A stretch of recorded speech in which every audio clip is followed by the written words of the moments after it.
Welcome to Expert TV, the program where we bring you top industry professionals from around the country living their dreams. I'm Brad Ross. There's definitely magic in the air and around the studio. Today on Expert TV, we're welcoming magician, ventriloquist, and family entertainer, Mr. John Carlson. John has been performing for over 20 years as a children's birthday party performer. He's appeared over a dozen times on NBC's Conan O'Brien and recently performed at the White House. John is no stranger to Hollywood's A-list celebrities, many of whom hire John for their own kids' parties. Let's welcome to the show Mr. John Carlson. John, welcome. Well, thank you for having me, Brad. Absolutely. It's my pleasure. Thanks. Now, the type of magic that you practice is not that voodoo, spooky kind of stuff. You're not walking on a bed of nails or doing anything with fire. Your expertise is in children's magic. In fact, you just wrote a brand new book that's out now called The Birthday Mom's Survival Guide. Tell us a little bit about this. Sure. Well, Brad, this book was written really for the birthday mom. I mean, over 25 years of performing at birthday parties. Many times I come across, birthday moms who are just so stressed out. They're asking me questions all the time. In the beginning, I didn't have the answers for them. But through years of experience, I knew what to tell them, what to do, and how to make invitations. I gave them all kinds of ideas, so they were always grateful for that. Yeah. And I decided, you know what, let me just put it all in a book for them, make it easy for them. And there's a lot of great ideas in there, from recipes and invitations and party ideas. All party different games. Party games. And in the back of the book, it actually gives them the do's and don'ts of hiring a birthday party performer. This is really a blueprint for the birthday mom. Yeah, absolutely. Everything is mapped out in there from A to Z. That's phenomenal, and I'm sure this is a valuable resource. And I mean, this is just it really, you literally wrote the book on the subject here. Now, speaking of birthday moms, we recently followed you to one of your shows, and let's take a look at what one birthday mom in Philadelphia had to say about you. Fantastic. Everyone loved it. All the kids enjoyed it. The teachers participated. It was great. And I would definitely hire you again. Wow. She seems certainly very pleased with your performance. She was excited. Yeah. Yeah, it was a great party, too. Kids were wonderful. You mentioned a few moments ago about the do's and the don'ts of birthday parties. What would you say, I know it's obviously all in the book here, but could you give us just a few examples of some of the do's and don'ts that you might recommend for maybe parents planning their first time birthday party? Yeah. Well, any birthday mom, the first thing I would say to them is do some investigating. Don't just pick the first person you call, the first website that you see. Sure. Check out, spend some time on the website. Look around. Find out information on their background, the kind of work that they do. Some references, letters of reference would be good. Watch some performance videos. See how the audience interacts with the entertainer. And just make sure that you pick somebody who really knows how to work with kids, because, you can have a magician who does like the big illusions and stuff, but they don't know what to do when it comes to little kids. Yeah. Because kids can be a tough audience. You really have to know what you're doing with them. What's the old saying in Hollywood? You never work with children or animals, because they'll always upstage the actors. True. And, as you were saying that, I just had a thought as well that, for birthday parents, the Internet, this day and age, is so easy to research things. And I think nowadays everybody's got video on YouTube. Yeah. And so those are some great tips, really encouraging parents to do that research and look into who you're inviting into your home. Yeah, the key is ask a lot of questions. Yeah. Ask a lot of questions. And like you said, you don't know who you're inviting into your home, so you need to know a little bit more about them. Yeah, absolutely. That's definitely great information. The ins and outs of the kids' birthday party business. And speaking of the birthday party business, you not only, I don't know how you have time to do this, because you've written the Birthday Mom Survival book, but you've also written another book called Big Birthday Party Business. And this is a book that you speak about. You actually lecture and do seminars all over the country for magicians who are maybe interested in becoming birthday party performers. Sometimes they get these magicians, they'll get a shy child, for instance. They'll be dragging him up there who doesn't want to come up to help, and the kid's crying. I actually saw that once, and I was like shaking my head. What is this guy doing? So that's why I wrote the book, really to teach other magicians and family entertainers on how to do a great show, what they need to do in the show.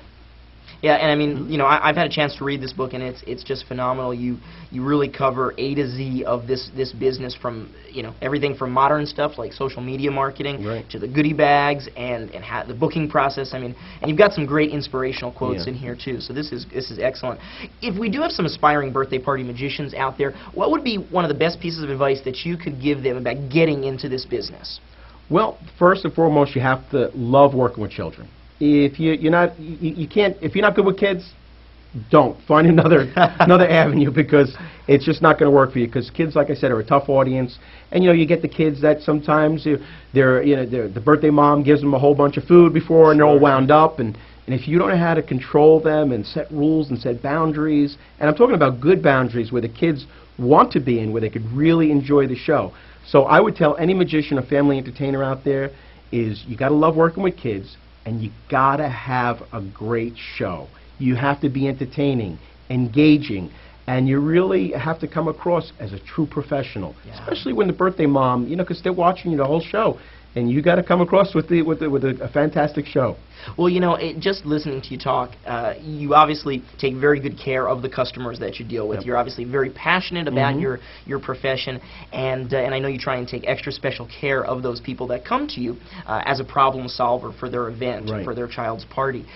If a birthday mom were to call you and try and book you, you were telling me backstage earlier that people call you as far in advance as a year, really? Yeah, well, sometimes what happens, Brad, is a birthday mom might see me at another party, Okay. and they were like, wow, I got to get this guy, and then they wait, you know, they're calling me 2 or 3 weeks beforehand, Sure, and sure. I'm booked solid, Yeah. and then what they do is the next year they put it on their calendar, and I've been approached at a party where they'll say, I have to book you for next year then, you know, and that's what happens. It doesn't happen all the time, but if I can give some advice to a birthday mom, you know, it's just book early. The first thing you do when you're planning a party is to hire the entertainment first, and then do everything else later. Yeah.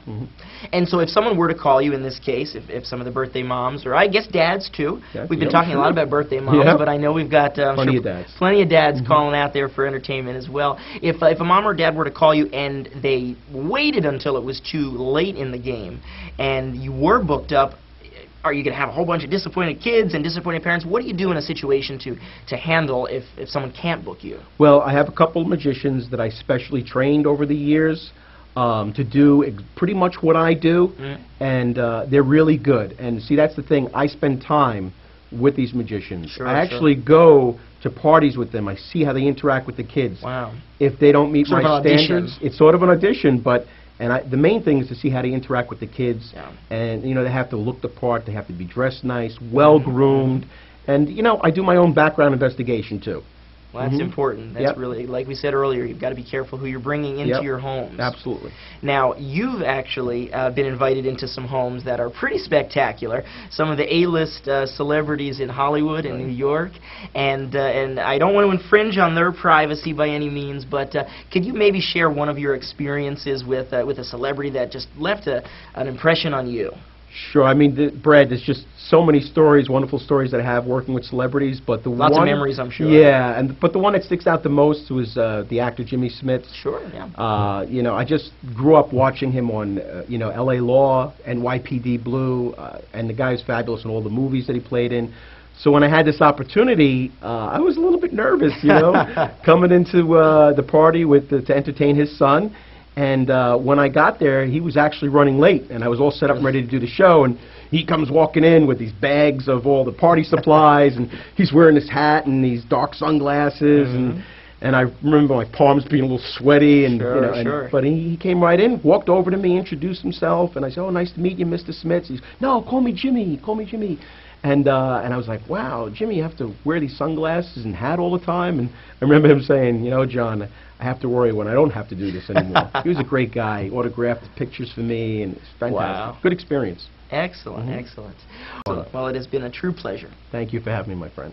That just about wraps up our show today. Next week, we'll be talking with bird lover Jimmy Brown, who will be teaching us about proper handling and care for our feathered friends.